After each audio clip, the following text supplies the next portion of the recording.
Do you think the ZR2 is coming with not so good gears? Let's just jump right into it. What's up, guys? Welcome back to the channel. Yes, we are talking about gears the way that the intro just said. I think this is going to be kind of an interesting topic to talk about.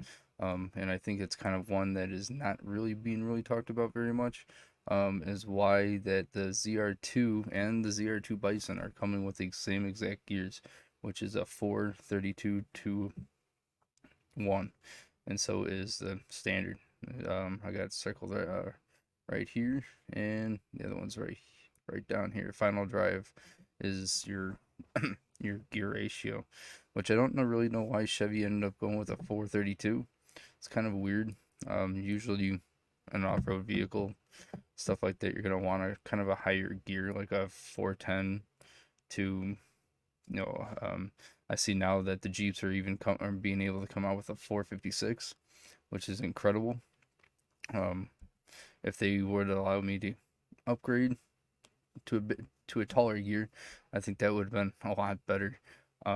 Especially when they know their their customers are going to put a 35-inch tire, which the Bison comes stock with one, which is kind of weird. Everything else is still the same gear, so you're still getting the same motor, same trans, so there's no differences there. So that gearing to me is kind of really weird on why they chose that. I think they could have done a little bit of a taller gear, even if they put a 410. I think that would have been probably more preferable. But if you don't know what a gear is, just think of it as like a bicycle. You have your big sprocket, and then you also have all your little ones all the way up to about the same size as your sprocket that's you're pedaling with. So smaller the gear, easier it is, but it's also um, it's also your bicycle. You have your main sprocket as your main gear, but then your internal gears are your output sprockets, which you're gonna have. What is it? There's like 8 speeds, 12 speeds, 21 speeds, and whatever else comes on a bike. Lower the lower one you go for this, or I should say, the smaller gear is how many times that thing's gonna go in circles, spin for one rotation of that bike tire. So think about it that way. When you have a 1-to-1 ratio, which is the same size, it's a lot harder to push that bike. But then the lower one you go, yeah, you're pedaling really fast, but then your tire is only going so much slower, but you're getting easier to move up that hill or whatnot. So that deals with your rolling mass. Um, how does that affect your vehicle? Well, it's definitely going to affect your gas mileage.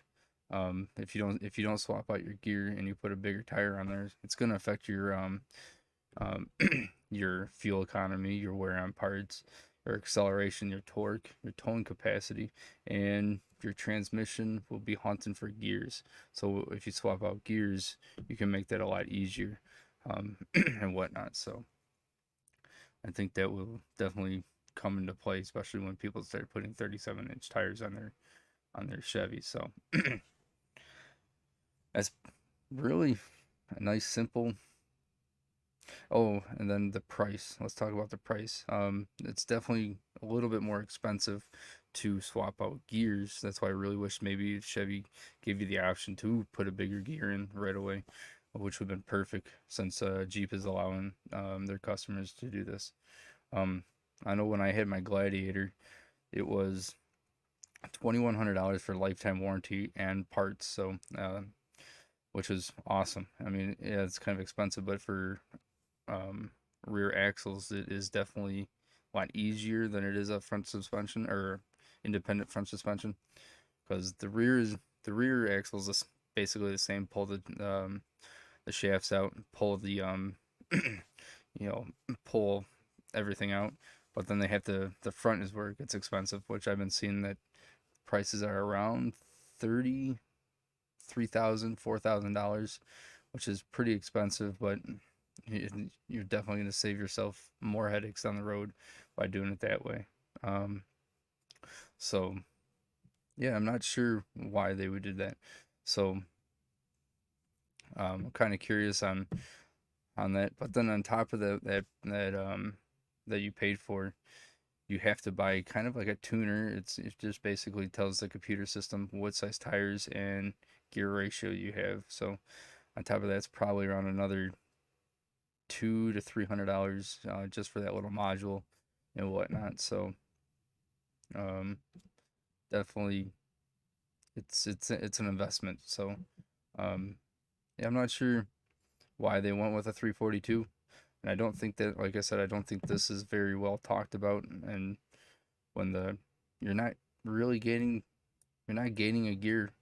And I've said this in my previous videos and why I don't think the Bison isn't really going to be worth it. I think it may end up having a little bit more issues down the road because of this. Or you're gonna have to regear almost right away.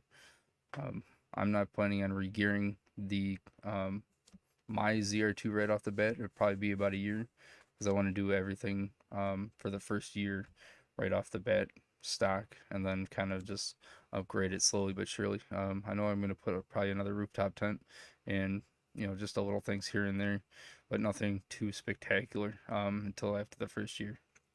So yeah, tell me what you guys think in the comments below if this really doesn't affect you or what you guys are going to plan on doing with it. I think it's going to be kind of an issue down the long haul for especially the Bison.